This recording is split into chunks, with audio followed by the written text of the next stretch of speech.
Okay, I'm Vicky, if you don't know me. I'm not on campus a lot, so I don't know if everybody does or not.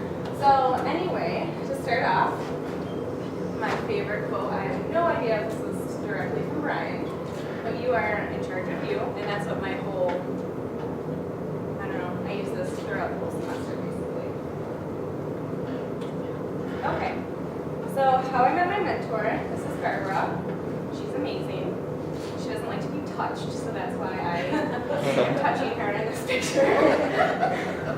She's not happy about it. But anyway, and she hates pictures, so she said if she knew this beforehand, she would not have mentored me if I needed a picture with her. But I got it. So I met my mentor about 4 years ago, 5 years ago. I was in an interpreting training prep program in Buffalo, and it just wasn't enough for me. And Barbara pulled me aside and she said, you need to quit this program and actually go to school. So she told me about QCA, had no idea what it was, visited here, hated it, cried for 2 months, didn't want to be here at all, but now I'm here, so. Barbara, love her. So, my hours completed. For 8 hours I had 102, B hours 192.25, and for C 85.50. And then my total was 379.75. And I didn't realize I didn't delete that. I haven't finished my PowerPoint, so I said, I got them right here. That's weird. Okay, so examples of 8 At least it hours. doesn't say click here to add text. Yeah, just to remind myself. But I did it. So anyway, so examples of my 8 hours. I was a complete baby at first. I did not want to put my hands up for anything, but Barbara really pushed me to do it, and then I kind of had a attitude after that, because I'm like, I'm still a student, so I'm just going to go for it. But then I actually screened with 2 agencies. I passed. So I was doing a lot of work myself, mainly medical, which I hated. Still not the biggest fan of it, but I mean, I don't know. That's just kind of what I'm doing now. I did OB/GYN appointments, which I love. They're fun. I did a surgery, consultation for surgeries, which was stressful because the agencies fluff it up and say, you can do it, you're fine. And then you get there and I was like, yeah, this isn't what I expected. So you definitely have to be careful on what you take. I did a dentist appointment about TMJ, which I had no idea. The agency told me it was just for cleaning. It was really about some of the jaw, so that was interesting. I did some job trainings, which I enjoyed. Those were fun. For B hours, kind of the same debriefing. Homework, that didn't last very long, so it was kind of boring. So, what else did I do? Sorensen was my favorite.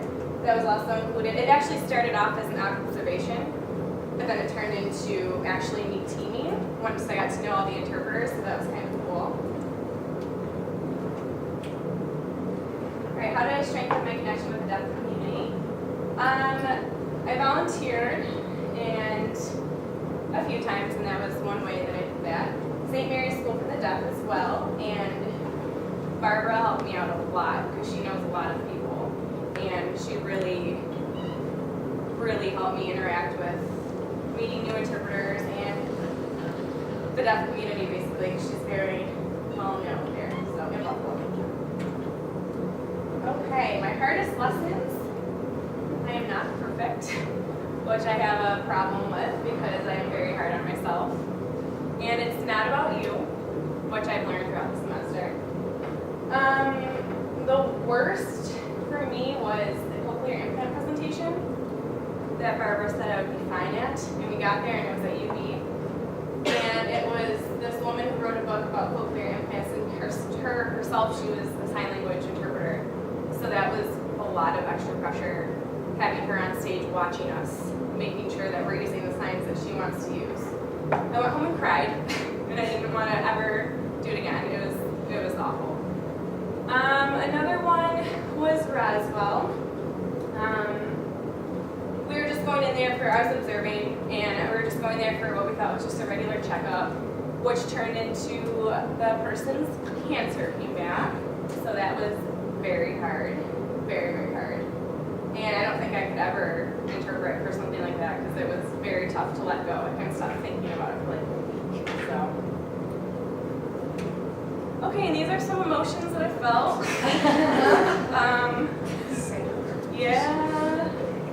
Yeah, and then I had this one as well. I was like,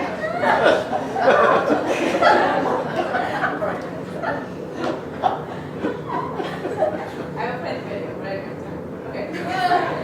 My best memories from my experience, like I said, Sorensen, because that's what I want to do. But I'm going to give myself about a year until I actually screen because I want to get more experience. And I've been actually just going to Sorensen and observing and meeting new people. And driving 4 hours to court, that didn't happen because the agency never told us that it was canceled. So that was fun. I got to know my mentor better, and we had a good conversation. Discoveries, need to breathe. Because I've even had deaf clients tell me that I look like I'm not breathing because I get so nervous. I learned not to focus so much on the words, but actually what's going on. I learned that through the culinary class I did. I suck at cooking, and everybody knew that because it was awful. But now I learned a little bit. So that was kind of cool because I learned on the job too. When you think you did terribly, you probably actually did a really good job, which I learned as well. And it's okay to make mistakes. You can still use the excuse that the students tell. Okay, some of my memories. This is DQ. She's awesome. She was really fun to work with. That was for the culinary program. And the other picture was when this woman came in to talk to the kids at St. Mary's about the Alexa Foundation, which is just basically she talked to the kids about relationships, healthy relationships, stuff like that. So that was fun too. And she brought Lily, which is the therapy dog. Toronto was fun. You like that? Because you yelled at me if I didn't do that. So Toronto was fun because I was kind of alone in Buffalo, so I didn't really get to see what everybody else was doing. So that was a cool experience to drive up. And the restaurant was interesting. Yeah, it was interesting. It was fun though. And then we went to a museum, which wasn't really a museum, right? It's kind of, I don't know, it was weird. You won't get it if you weren't there. Anyway, so my advice, just never give up. And also, You know it's going to hurt, but wear a helmet. Okay. Also, I hate reading with a passion. But it is so boring if you're waiting or you're on an assignment and you have nothing to do. So I actually started reading a book, weird. And I would definitely, that's just some advice for me. Also, if you plan on being an interpreter, I would definitely not get a lease because I've racked up some miles from driving. Also check the date of your assignments because I've done this 3 times where I showed up to the assignment and it wasn't for like the next day or the next week or the next year actually. So yeah, I showed up to the OBGYN appointment and she's like, oh, that's next year. I'm like, well, I'll see you next year.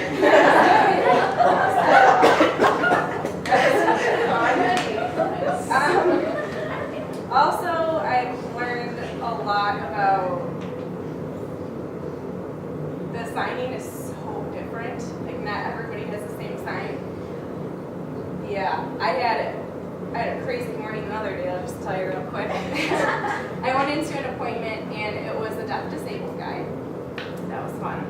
Wasn't expecting that. And then later on, I had another assignment where the guy couldn't read or write. also interesting, and so you have to learn how to deal with that, I guess, by yourself. And the whole late thing, I'm always late to class, but I'm never late to my assignments. This guy in the lawnmower yelled at me yesterday because I was like running late to an assignment. I'm like, I don't care, buddy, I gotta go. Like, yeah. So definitely know where you're going. Well, I know because I showed up to my assignments I didn't have, so I know where they are next time. So I think that's good. You guys